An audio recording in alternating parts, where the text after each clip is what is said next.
이번 주 타임지 커버 스토리는 미국 금융 위기에 대한 내용입니다. 그 제목은 탐욕의 대가입니다.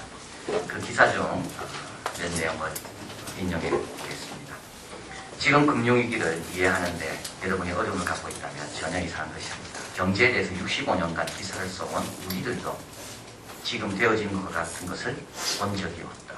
가장 똑똑하다고 생각하는 미국 재무부나 FRB 역시 이 문제에 있어서 가능할 뿐이지 문제보다 앞서서 처방을 내리지 못하고 있다. 우리는 지금 누구도 방문하게 될 줄 예상하지 못했던 그곳에 우리 모두가 와 있다. 어떻게 이런 상황이 되었을까? 왜 우리는 이렇게 갑자기 모든 것을 두려워하게 되었을까? 이것은 당연히 돌아올 것이었다. 지난 몇 년 동안 금융시장에서 그리고 돈을 꾸는 사람들에게 보였던 전혀 두려움 없음에 대한 대가가 오늘 우리가 경험하는 두려움입니다. 월스트리트는 규제를 두려워하지 않았고 위험과 모험도 두려워하지 않았다. 그들은 교묘하게 만들어 놓은 파생 상품으로 위험을 피해갈 수 있을 것이라고 확신했기 때문이다. 소비자들 역시 돈을 준비하지 않은 채 집을 사는데 두려움이 없었고 돈을 빌리는데 주저함이 없었다.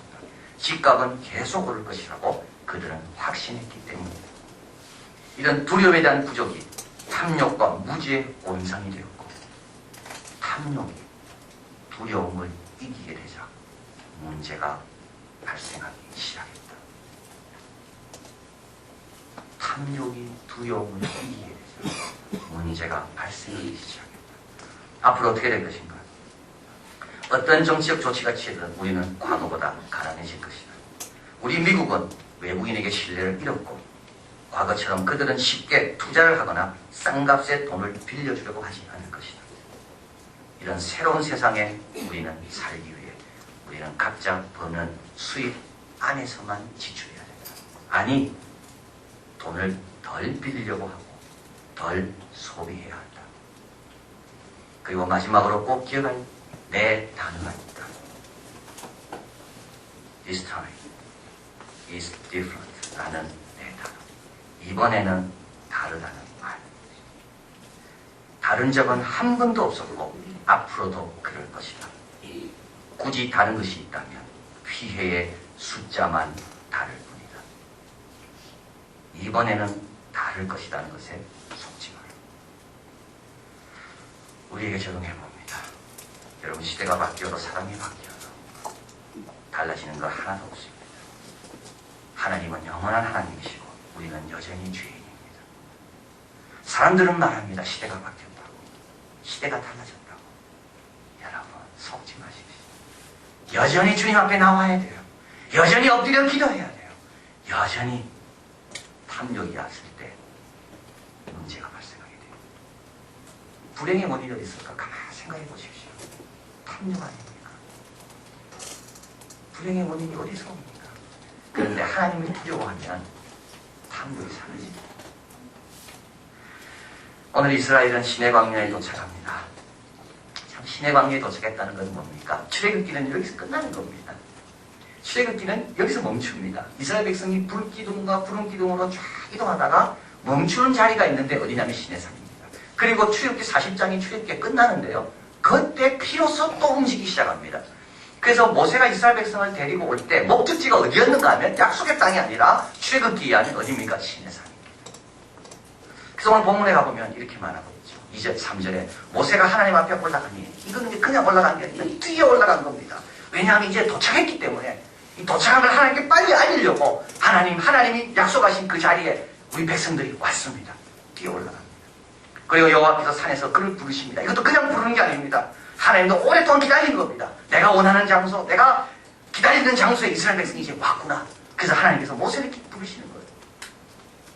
레위기 전체 내용이 이 시내 광야에 머물면서 받은 내용. 11개월 동안. 신명기, 민수기 1장부터 10장까지 인구조사를 하는 그것이 다 어디 있는가 하면 이 시내 광야에서 이루어집니다. 왜 그러면 시내 광야가 이스라엘이 그렇게 중요할까요? 왜 오늘 본문에 하나님은 시내 산으로 임하기를 기다리고 계셨고 모세는 시내 산 앞에 광야에 머물 때 뛰어올라갔을까요? 왜 하나님은 모세를 보내면서 이렇게 이야기합니다. 처음에 모세를 보내면서 네가 이 백성을 이 산으로 인도할 것이다. 이것이 내가 너를 보낸 증거다. 왜 하나님은 이 산에 관심이 많습니까? 시내 산에서 십계명이 주어집니다. 십계명이 주어지면서 이스라엘 백성은 그 계명을 지킬 것으로 하나님과 약속하면서 이제 언약 공동체로 바뀌게 됩니다. 과거에는 혈연 공동체였어요. 그러나 이제는 혈연 가지고 되지 않아요. 이제는 이 말씀 앞에 내가 지키겠습니다 해야지 하나님 백성이 되는 겁니다. 혈연의 차원을 넘었습니다. 이제는 언약의 차원으로 들어가는 겁니다. 그래서 학자들은 말합니다. 구약 성경에서 제일 중요한 장이 어딜까? 구약에서 제일 중요한 사건이 뭘까? 바로 언약을 맺는 사건. 시내산에서 하나님이 임하시면서 계명을 주시고 그 계명을 이스라엘 백성이 받아들이면서 이제 언약의 백성이 되는 그 사건이 제일 중요한 사건. 우리 신약에서는 뭘까요? 오순절날 성령이 임하시면서 교회가 만들어진 사건. 이것이 같다라고 봅니다. 자, 오늘 본문은 주님께서 이렇게 시내산에 임하시기 전에 백성들을 준비시키시는 이제 내용이 나옵니다. 잘 준비해야지. 이 중요한 순간에 하나님의 말씀을 제대로 받지.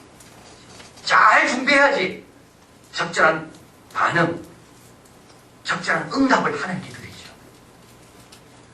하나님께서 이스라엘 백성을 준비시키는 거예요. 하나님의 계명, 율법을 받기 전에 세 가지를 준비하라고. 첫째는 율법을 주시는 하나님이 누군가를 좀 알아라는 거예요. 율법만 보지 말라는 거예요. 안식을 기억하여 거룩하게 지켜라. 이것만 보지 말라는 거예요.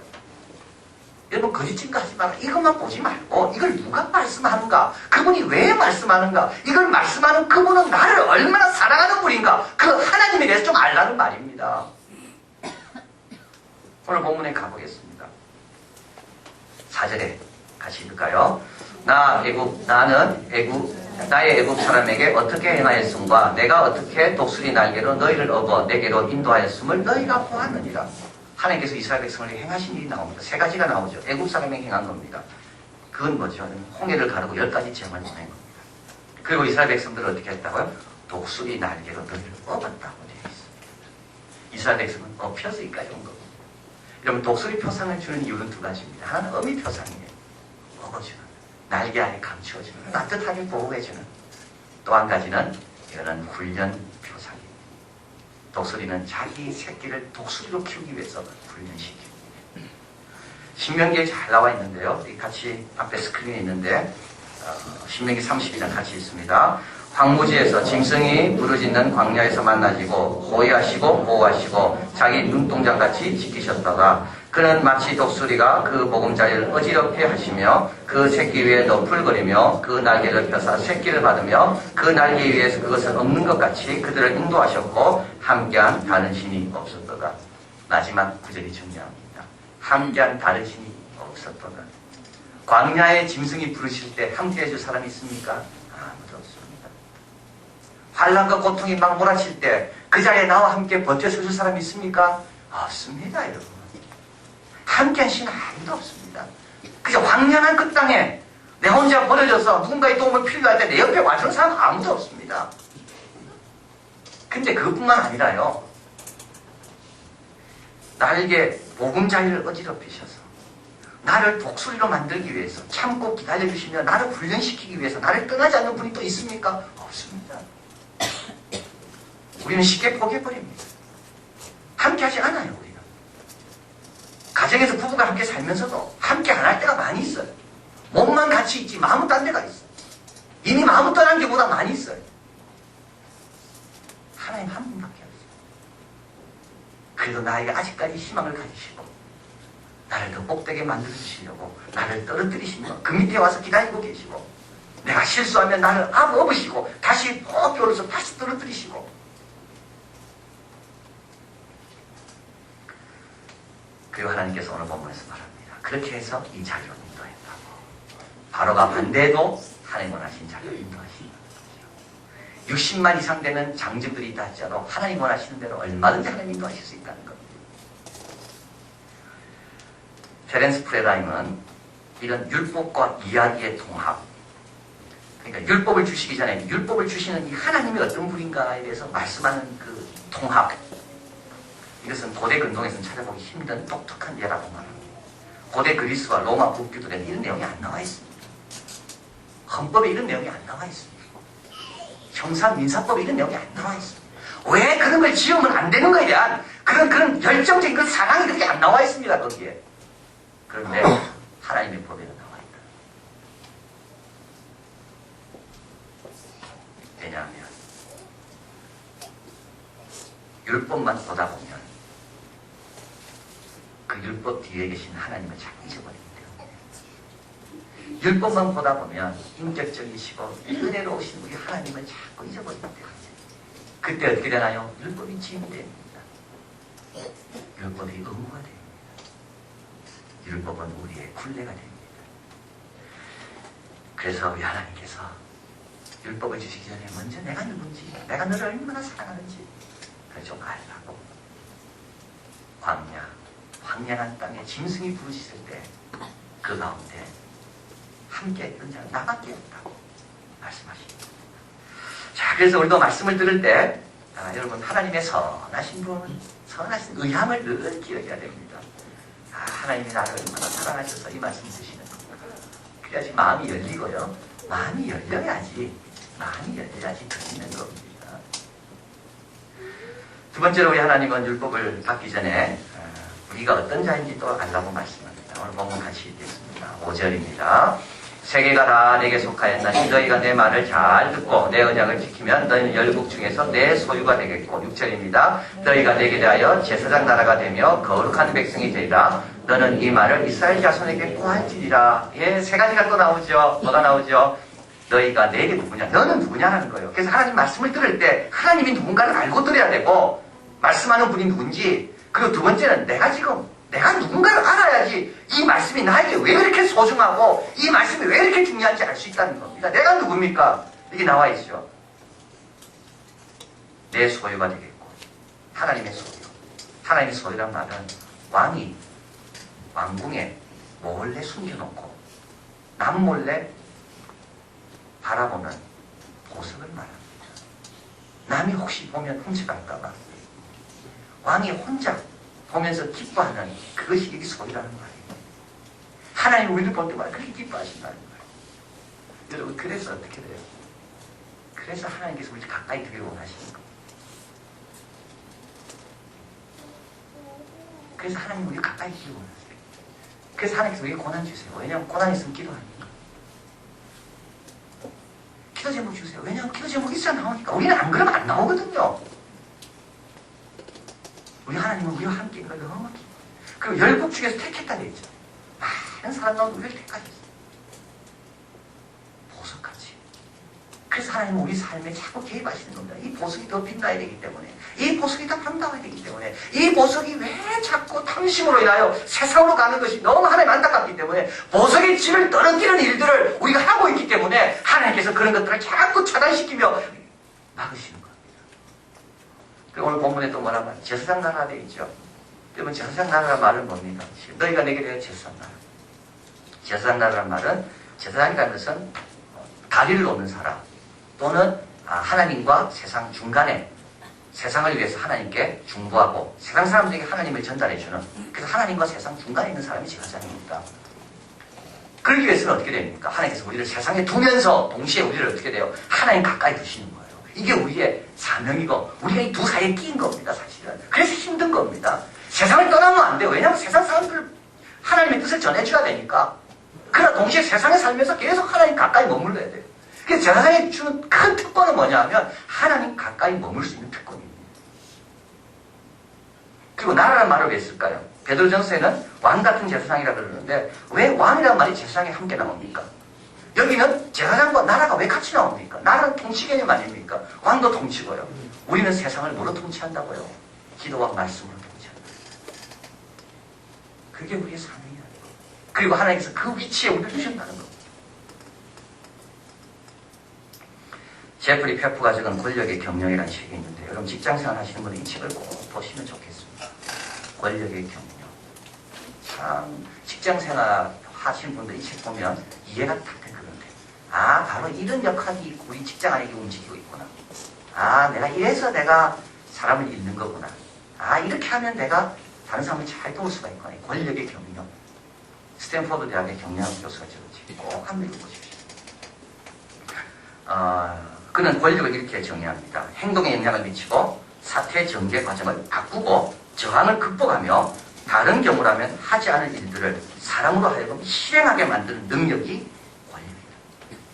이 권력을 행사하기 위해 사람은 두 가지 영향력과 정치를 한다. 그런데 실제로 직장은 혼자 하지 않고 여러 부서와 함께 일하기 때문에 누가 이 권력을 이해하고 활용할 수 있느냐에 따라서 일의 성과가 높아집니다. 그 이야기입니다. 자, 그러면서 이 책에서 그는 이런 주장을 합니다. 사람이 자리를 만드는가? 자리가 사람을 만드는가? 늘 우리가 고민하는 거 아닙니까? 자격이 돼서 올라가기도 하지만 그런 여건이 돼서 그런 자리가 있어서 더 올라가는 거 아닙니까? 근데 이 책에서 그는 이야기합니다. 개인적인 자질이 중요하긴 하지만 좋은 자리가 더 중요하다.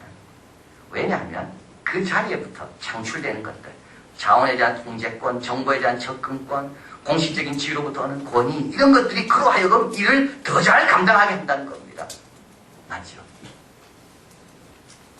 만일 당신이 어떤 과업을 해내지 못할 것으로 스스로 기대한다면, 그런 열악한 자리에 있다면, 다시 말하면 열심히 돌아가지 않을 것이다. 스스로 힘이 없다고 여길 때 우리는 다른 사람에게 자기 힘을 발휘하지 않기 때문에. 대부분 좋은 자리에 있는 사람들은 상냥하기까지 하는데 그들의 본성이 그래서가 아니라 그들에게는 재량권과 힘이 그들에게 있기 때문입니다. 저는 이걸 볼 때 우리 자녀들을 바라봅니다. 왜 쟤는 항상 저렇게 불평이 많을까? 우리가 좋은 자리에 안 앉혀줘서 그래요. 가정에서 좋은 자리에 앉혀줘야 되는데, 신뢰의 자리, 인정의 자리, 축복의 자리에 앉혀줘야 되는데 우리가 날 구박하고 너는 이것밖에 안 돼. 안 좋은 자리에 앉혀놓으니까 왜 하나님께서 우리를 제사장의 자리에 앉혀주셨을까?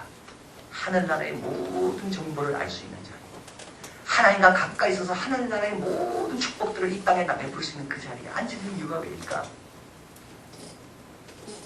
우리를 더 복되게 만들으시. 그래서 오늘 본문에서 하나님은 부족하지만 이스라엘 백성이 얼마나 부족합니까? 불평하고 원망하고. 그런데도 하나님께서 그들을 어디에 앉혀줘요? 제사장 자리에 앉혀주시는 거예요. 그래서 우리가 누군지를 알아야 됩니다. 우리가 어떤 자리에 있습니까? 여러분, 세상의 자리 보지 마시고 하나님 나를 어디에 앉혀줬는가? 그 자리에서 우리 역할을 해야 되는 거예요. 자, 그러면 이제 하늘의 시력이 막 생기는 거죠. 그리고 마지막으로 거룩한 나라라고 말합니다. 이거는 우리가 거룩해져야 되는 책임이 우리에게 있다. 자, 그래서 우리 하나님은 하나님이 말씀하는 하나님 누군가를 좀 알기를 원하시고, 그리고 내가 어떤 복된 자리에 하나님 보시기 얼마나 귀하게 하나님이 나를 바라보신다. 그걸 꼭 기억하기를 원하시고, 이제 마지막으로 우리가 구체적으로 보여야 될 성의에 대해서 하나님 말씀하십니다. 이 10절을 가보겠습니다. 10절에서 12절 같이 있습니다. 여호와께서 모세에게 이르시되 너는 백성에게로 가서 오늘과 내일 그들을 성결하게 하며 그들로 옷을 빨고 예비하여 제3일을 기다리게 하라. 이는 제3일에 나 여호와가 온 백성의 목전에 시내산에 강림할 것임이니 너는 이 백성을 위하여 사면으로 지경을 정하고 이르기를 너는 삼가 산에 오르거나 그 지경을 범하지 말지니 산을 범하는 자는 정령 죽임을 당할 것이니라. 우리 하나님께서 하나님이 누군지 알고 그분 앞에 나올 때 내가 얼마나 중요한 역할을 감당해야 될 그런 사명이 있는 것을 알고 주님 앞에 나올 때 그럼 어떻게 나오라고요? 첫째는 옷을 빨고 나오라는 거. 여러분, 새 옷은 안 사셔도 돼요. 주님 앞에 나올 때 그냥 깨끗한 옷을 입고 나와야 돼요. 옷을 빨고 나오라는 거. 옷을 빨고 나오라. 일하던 옷 그대로 입고 나오지 말라는 거. 집에서 활동하던 그대로 입고 나오지 말라는 거. 옷을 빨아라. 두 번째는 뭐라고요? 제3일을 기다리라. 여러분, 주님이 기다리는 게 맞습니까? 우리가 기다리는 게 맞습니까? 우리가 먼저 와서 기다려야 되죠. 이게 순서 아닙니까? 사무엘이 말했습니다. 주여 말씀하옵소서. 주의 종이 듣겠나이다. 그 다음에 주님 말씀하는 거 아닙니까? 주님은 말씀해야 되는데 아직 없어. 주님이 기다려야 됩니까? 여러분, 먼저 와서 기다려야 되는 거예요. 그리고 사면을 정합니다. 이 말은 거룩한 곳, 주님이 이름을 주시기로 한 곳으로 와야 되는 거예요. 그런데 이게 왜 중요할까요? 그냥 편안하게, 그냥 자연스럽게, 그냥 쉽게. 교회 오는 것도 어려운데 와준 것만 해도 고마웠지. 내가 교회 온 것만 해도 고마워해야지. 여러분, 그렇게 신앙생활하면 믿음의 진보가 없다는 겁니다. 하나님의 말씀이 뿌리까지 깊게 내려가는 길은 딱 하나 있습니다. 그분을 경외하며 기다리는 때입니다. 우리에게 유익이 없어요. 쉽게 생각하는 사람은 쉬운 것밖에 못 찾습니다. 그러나 정말 진한 것, 깊은 걸 경험하려면 내가 그런 진지한 것 주님 앞에 나와요. 찰스 스윈들 목사님은 그래서 이걸 묵상하면 다음과 같이 말합니다. 우리 하나님은 성급한 마음과 욕구에 굴복하지 않으신다. 백성들이 듣고 순종할 준비가 되기까지 서둘러 그의 진리를 계시하지 않으신다. 이렇게 자신을 위해 비워진 곳에 우리 하나님은 비로소 임하신다. 그래야 우리가 유익한 거예요. 그래야 우리가 뿌리 깊은 곳까지 하나님의 은혜가 임하기 때문에. 오늘 본문에서 중요한 건 뭘까요? 하나님은 과거를 묻지 않는 게 중요한 겁니다. 이스라엘 백성이 광야에 불평만 했지만 하나님 다시 묻지 않아요. 그에 대해서 말하지 않아. 지금부터 옷을 빨고, 지금부터 준비하고, 지금부터 경계선 안에 머물지 말고, 그러면 어떻게 해요? 하나님이 임하시겠다는 것. 하나님의 이 말씀대로 3일 아침에 빽빽한 구름 가운데 우리의 소리와 함께 온 백성 위에 임하십니다. 그리고 말씀하십니다. 3,500년 동안 온 인류의 인간관계와 법의 기초가 된 십계명은 영원히 지속될 가치 있는 말씀을 이렇게 준비된 자에게 주님은 말씀해 주신다는 겁니다. 잘 준비하셔서 귀한 말씀 매주 듣는 여러분 되기를 진심으로 바랍니다.